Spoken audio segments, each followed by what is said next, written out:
nagbibigay lang ng malubhang epekto sa mga mamamayan, lalo na sa mga lokal na residente, mga magsasaka at mga katutubo na sa kanilang katwiran ay magbibigay daw ng mga island chain of defense against China. Hulaan po natin, sit in dito sa ating rehiyon. At ang mga gagawin sa AI Hub na yan ay gagamitin din sa mga armas, sa mga missile.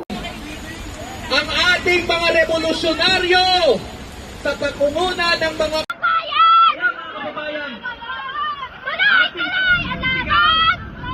US troops! Unionists! US imperialists! Number one terrorists! Mga kababayan, kitang-kita po!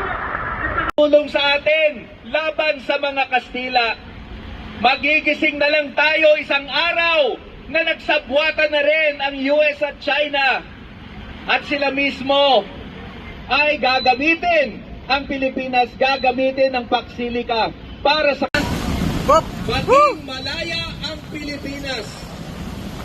Pero